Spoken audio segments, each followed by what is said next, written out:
vast frozen landscape under a night sky heavy with stars. A solitary wind howls across an empty plain.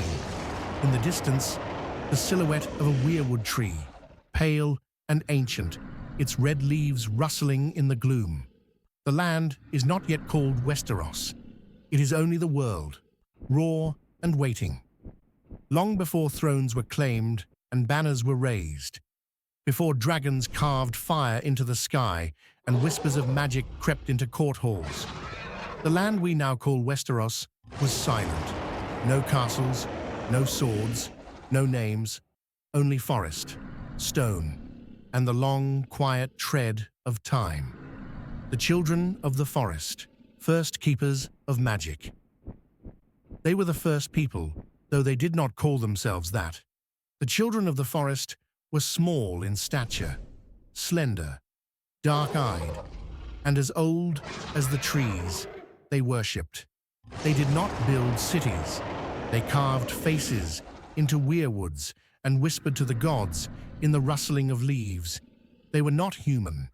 Instead, they were deep magic, wrapped in flesh. They lived in harmony with the land, hunting with obsidian knives and singing to the rivers. And for thousands of years, they were alone. Until one day, the sea brought others. The first men, bringers of war and iron. Across a now lost land bridge from the eastern continent of Essos came the first men, tall, fierce, bronze-wielding humans in search of new homes. They did not understand the weirwoods. They did not care for the old songs. They brought axes, fire, and gods of their own. The forests burned, the trees screamed, and war began. It was not a short war. It lasted for 2,000 years. 1,000 silent battles in shadowed woods and fog-filled valleys. Men versus magic. A struggle between memory and steel. But war, even ancient war, does not last forever. Eventually, the two peoples, children and first men, reached a pact. The pact, peace, carved in stone. On the sacred Isle of Faces, surrounded by the still waters of the God's Eye, the leaders of both peoples met beneath the weeping weirwoods. The children would keep their forests. The first men would hold the open lands, and the weirwood trees would no longer be cut. Thus began 1,000 years of peace. And in that peace, something rare and strange happened. The first men adopted the religion of the children. They began to pray to trees, listen to winds, and whisper to gods without names, the old gods. And with the gods came the beginnings of civilization. The early kingdoms, before the seven, there were hundreds. Most know Westeros as the land of seven kingdoms. But before Aegon's conquest, before Targaryen dragons cast shadows on the world, the continent was a patchwork of tiny realms, each ruled by chieftains, kings, or warlords. Some were barely more than a hill and a herd of sheep. Others were great and terrifying. The Kingdom of the Rock in the west, the Storm Kings in the south, the Kings of Winter in the north, grim, iron-hearted rulers in the icy halls of Winterfell. It was a land constantly at war, and yet full of life. Villages sprang up. Castles were built of timber and stone. Stories passed from hearth to hearth. And somewhere in the deep north, under skies that never warmed, the children of the forest began to whisper of something stirring, something wrong. The coming of the others, a nightmare in the snow. No one knows exactly when it began. Some say the others, what we now call White Walkers, were born of vengeance, conjured by the children themselves in a moment of desperation. Others believe they simply came.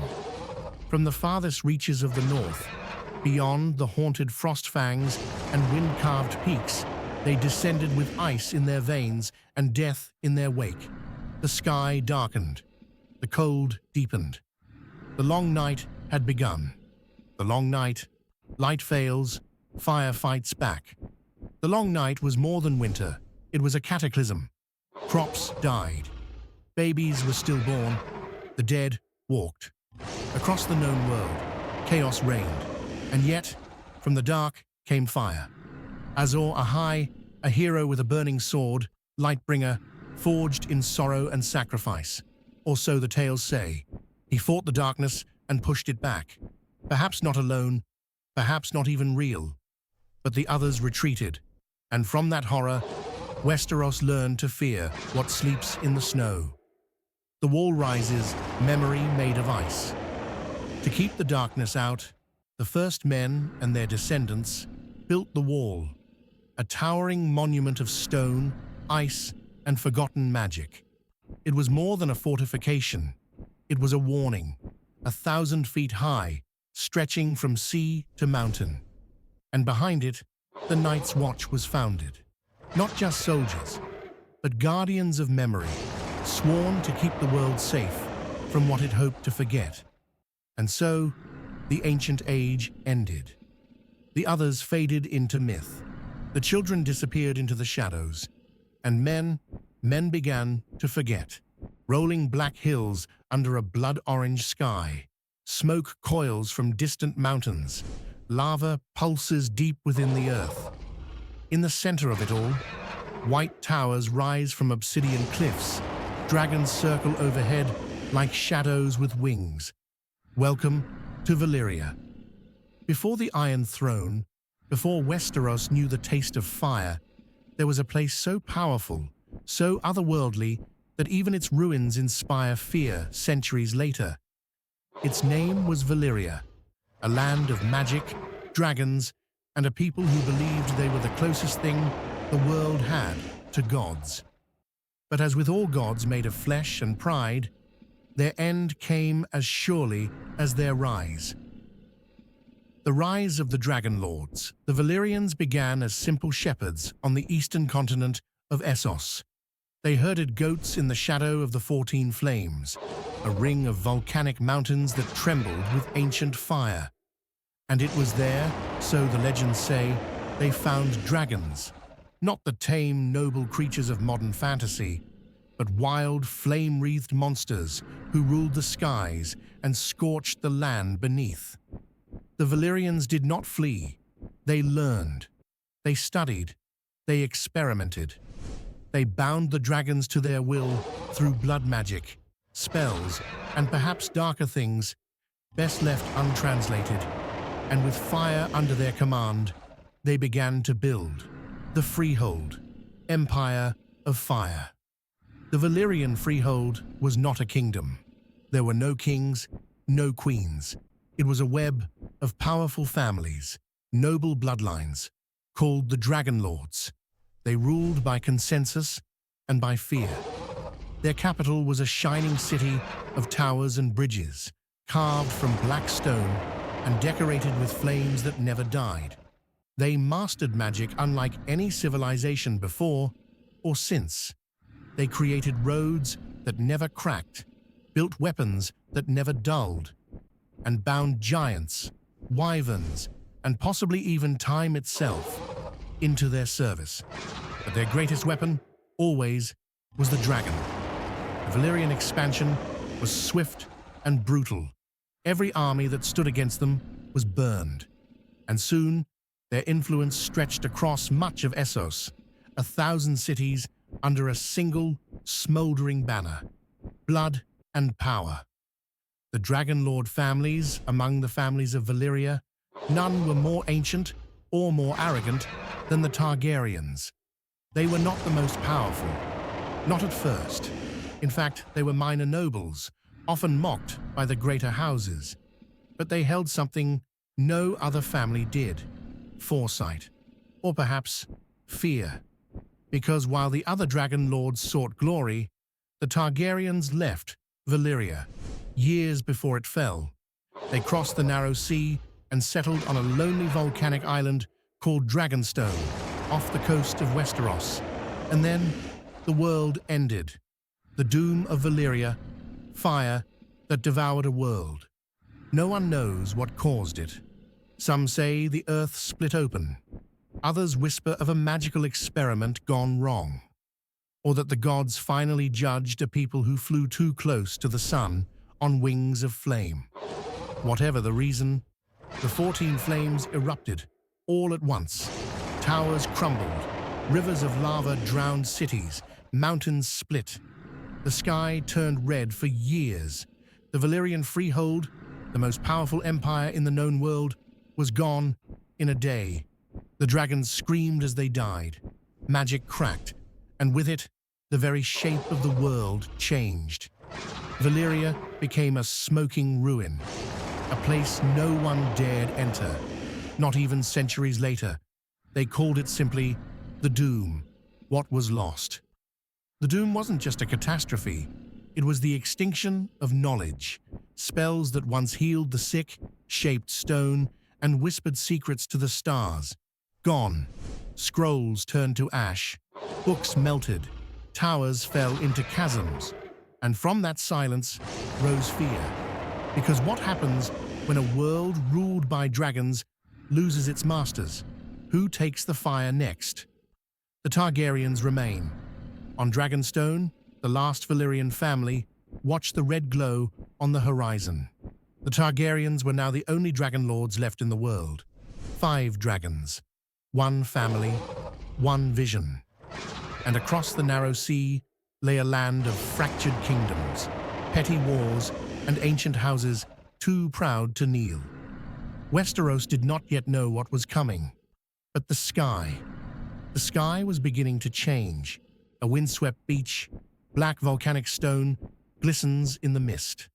A distant shape rises from the sea, Dragonstone, carved from ancient obsidian, jagged and defiant.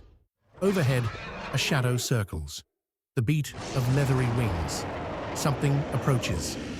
Westeros had known war before. It had seen invasions, raids, betrayals, and sieges.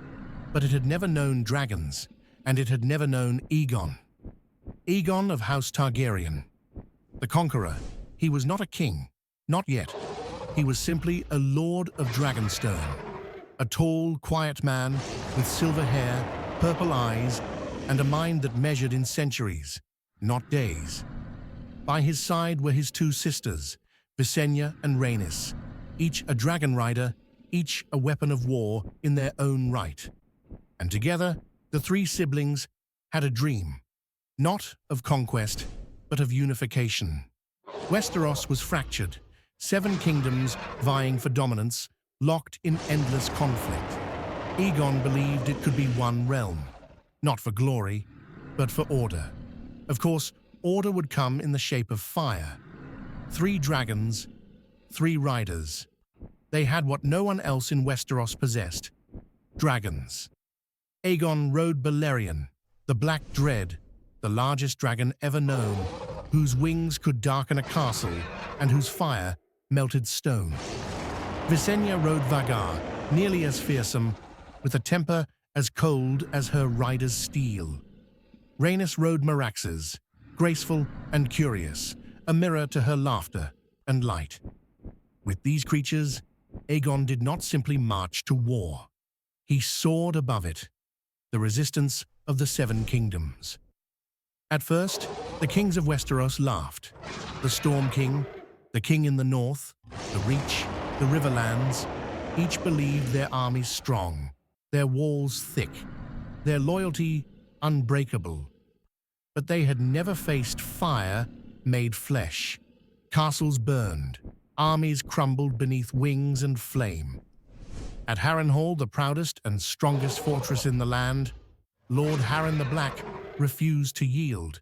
He had stone walls hundreds of feet thick. He died screaming inside them as Balerion turned Harrenhal into a tomb of ash. The message was clear. Stone cannot stop dragons. The bendings of the knee. Not all rulers resisted. Some chose wisdom. House Stark of the North sent Torrhen Stark, the last king in the North, who looked upon Aegon's army and his dragons and chose peace over pride. He bent the knee, earning the nickname the King Who Knelt. The rulers of the Vale and the Westerlands followed suit. And with each knee that bent, Aegon's dreams solidified. He was no longer a foreign invader. He was the king of Westeros. King's Landing, a new capital from Ash Aegon, did not take the capital of another. He made his own. On the mouth of the Blackwater Rush, where his armies first landed, he built a city of wood and stone. He called it King's Landing. At its center, he constructed the Red Keep, a symbol of power that would outlive dynasties. And above it, on the highest hill, he placed a throne unlike any in history, the Iron Throne, forged from the swords of his enemies, twisted and sharp. It was not comfortable, it was not meant to be. It was meant to remind. Aegon the ruler, fire with restraint. Despite his fearsome conquest, Aegon was no tyrant. He kept local lords in power. He respected ancient customs. He called great councils and took oaths. He knew that fire could win a crown, but it could not hold it. And so, he ruled with a balance of strength and silence. His sisters sat beside him, Visenya with her blade, Dark Sister, Rhaenys with her songs and smiles. Together, they shaped a new order. One realm, one king, one dynasty, and beneath them, Westeros began to change. The legacy of the conquest Aegon ruled for 37 years. He brought peace where war had festered. He built roads, minting coins stamped with his dragon sigil. He founded institutions that would shape the realm for generations. But more than that, he left behind a story of dragons in the sky, of fire sweeping down on old crowns, of a dream larger than a throne. He became legend, and like all legends, he cast a shadow long after his death. Some say he conquered the world. Others say the world is still recovering. The great hall of the Red Keep, empty and dim. Moonlight seeps through stained glass windows, casting long shadows. In the center of the room, the Iron Throne stands, jagged, silent, and watching. A single crown sits atop a velvet cushion. Two hands reach for it. Neither lets go. Peace never lasts forever. Even dragons, when raised under the same roof, will one day learn to fight each other. And when they do, the fire consumes more than just enemies. It eats through blood, through memory, and through the very foundations of power. The seeds of war, a family divided. After Aegon's death, the Targaryen dynasty endured. Kings came and went, some wise, some cruel, some forgettable. But it was under King Viserys I that the seeds of civil war were quietly sown. Viserys was a peaceful man, fond of feasts and stories, and even fonder of avoiding conflict. When his first wife died, he named their daughter Rhaenyra as his heir. She was clever, bold, and beloved by many at court. But later, Viserys remarried, and his new wife bore him a son, Aegon. And just like that, the realm held two possible heirs. The illusion of stability. Viserys insisted until his death that Rhaenyra would rule. He trained her, gave her titles, and ensured her place as his successor. But the realm, particularly the great houses, whispered. Some believed a woman should not sit the Iron Throne. Others feared civil war if she did. And in the background, Queen Alicent, the second wife, began gathering supporters for her son, Aegon. Courts divided. Marriages were arranged like chess pieces. Even dragon eggs became political weapons. By the time King Viserys died, the kingdom was a powder keg with a flame already lit. The dance begins, crown versus crown. When Viserys drew his last breath, Rhaenyra was at Dragonstone, far from the capital, far from the throne. And so, in the hush of a single night, her half-brother Aegon II was crowned in secret at King's Landing. When Rhaenyra learned of this betrayal, she crowned herself, a queen in exile, a mother of heirs, a dragon rider ready for war. Thus began the Dance of the Dragons, not a dance of beauty, but of ash, betrayal, and ruin. Dragons fall. The fire turns inward. The Targaryens had always ruled with dragons. Now, for the first time, those dragons faced each other. Brothers burned sisters, sons battled mothers. Entire cities were caught between flame and falling scales. Dragons died in the skies, over castles and rivers. Their bones darkened the fields of Westeros. The power that once forged the realm now threatened to tear it apart. By the time it ended, there were fewer dragons, fewer Targaryens, and fewer reasons to believe in the invincibility of fire. The cost of victory, Aegon II, though victorious in the end, was a broken man. Rhaenyra had been captured and fed to a dragon, her son forced to watch, but Aegon's own health failed. His reign was short and bitter. Within months, he was poisoned by his own men. And so the Iron Throne passed to Rhaenyra's son, Aegon III, who became known as the Dragonbane. Why? Because by his reign's end, the last of the dragons had died, and with them, so too died the magic, the terror, and the unmatched strength the Targaryens once wielded. A kingdom of ashes. The dance had not just consumed dragons, it had weakened the monarchy. It had shattered trust between great houses. It had opened wounds that would never fully heal. The people began to whisper, if the dragons cannot rule themselves, how can they rule us? A seed of doubt planted in scorched soil. And though the Targaryens still wore crowns, their dynasty would never again shine as it once had. The halls of the Red Keep are quiet now. Tapestries hang heavy with dust.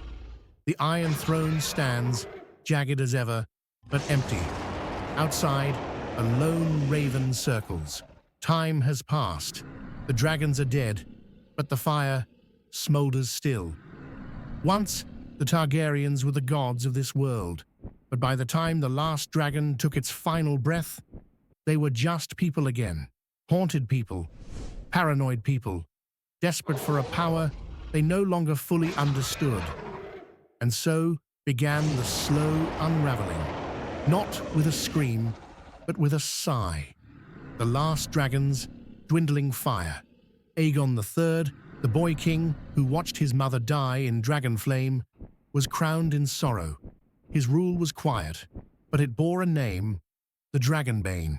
By the end of his reign, the last of the royal dragons, a small, sickly creature with dull scales, lay dead in its pit. No eggs hatched after that, no fire returned. And the magic that had once built empires began to wither like ivy in winter.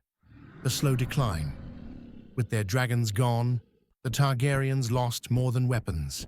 They lost aura, the fear, the mystique, and with it, their grip on the realm softened. Rebellions grew bolder. Lords remembered the power they once held before the conquest. And in the shadow of ancient glories, the Targaryens looked inward, turning to tradition and to each other for security. Blood of the dragon. The cost of purity. To preserve their line, the Targaryens began to marry within the family, brother to sister, cousin to cousin. It was a practice they'd brought from Valyria, meant to keep their dragon blood strong. But over time, something else crept in. Madness. Not immediately, not always, but whispers grew louder with each generation. A prince who heard voices, a queen who bathed in perfume and refused to speak, a child who set his bed on fire and laughed as it burned. Some Targaryens remained wise, noble, and just, but others began to lose themselves. The Blackfire rebellions, kin turned traitor.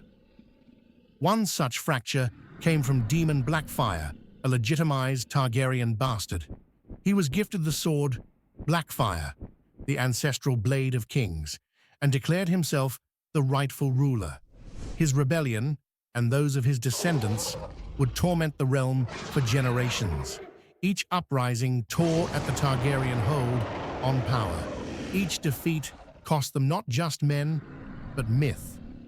What had once been a golden dynasty now seemed like a family of quarrelsome ghosts, fighting old wars no one believed in anymore.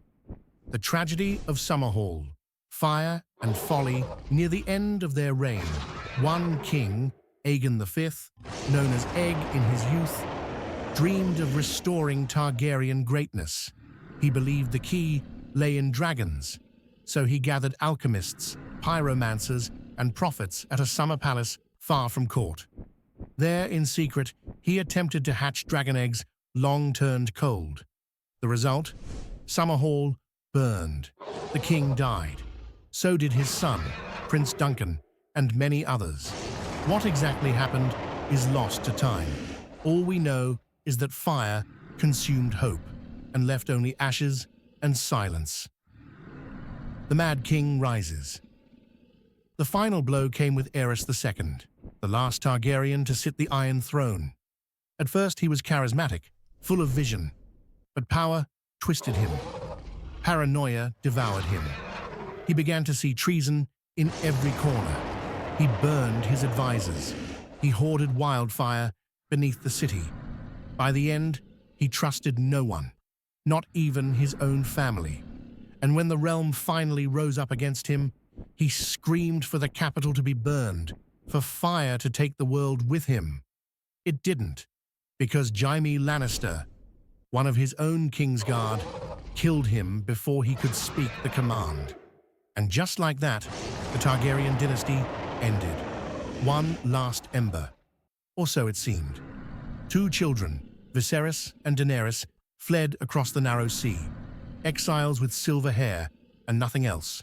They carried no armies, no wealth, no dragons, only a name. And in that name, a kingdom's ghost still flickered, waiting, watching, perhaps for a return. The narrow sea glimmers in the moonlight.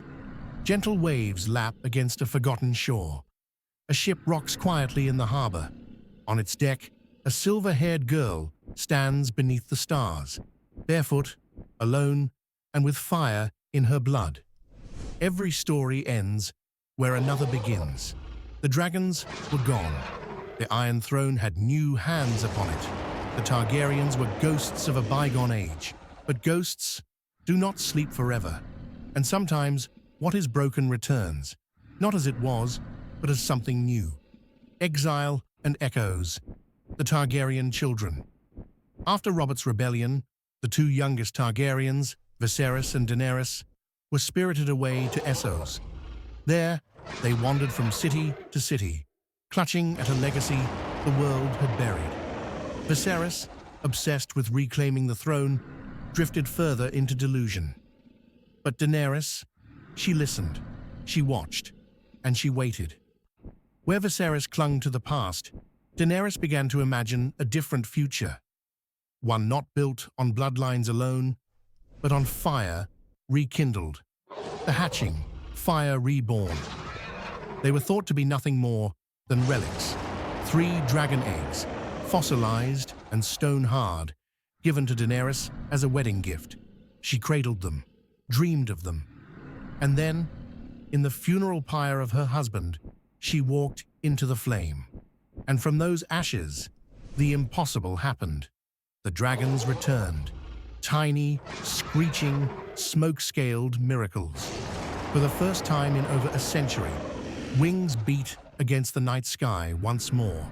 Blood, chains, and choice. With her dragons, Daenerys was no longer a pawn. She became a queen, not by name, but by will. She freed slaves in Astapor, Yunkai, and Meereen. She broke chains. She commanded armies. But with each act of mercy came the cost of rule. Rebels rose against her. Her advisors disagreed. Her enemies plotted. She faced betrayal, love, and unimaginable grief. And yet, with every city, every decision, she tried to build something better than the throne her ancestors once ruled. Not through conquest, but through change. And yet, The fire inside dragons are not just beasts, they are symbols of strength, of fear, of desire, and they are mirrors. As Daenerys gained power, so too did the fire within her begin to whisper. She burned enemies, then advisors, then entire cities. The line between justice and vengeance blurred. Her ancestors had once ruled through fire. She now became that fire. Not all stories of return are triumphs. Sometimes they are warnings. The end of thrones. Daenerys reached King's Landing. She looked upon the Red Keep, her family's legacy, and she burned it. Not just the throne, not just the queen who ruled it. She burned the city. And in that moment, the dream ended. Not with a coronation, but with a dagger, plunged into her heart by the man she loved. Jon Snow, her ally, her kin.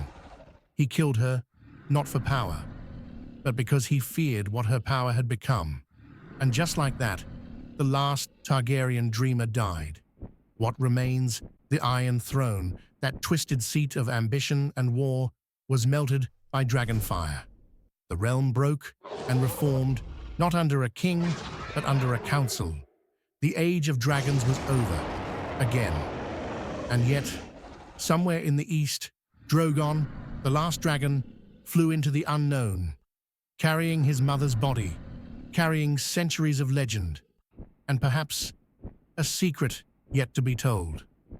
The song that was Westeros, when we leave it, is no longer a place of kings and flames. It is a scarred land, quieter now, older, but also wiser. The tale of the Targaryens is one of brilliance and ruin, hope and madness, love and fire. They flew higher than any house before or since, and in falling, they taught us this. Power is not in blood, nor in dragons, nor even in thrones. Power is in choice, and what we do when the fire comes calling.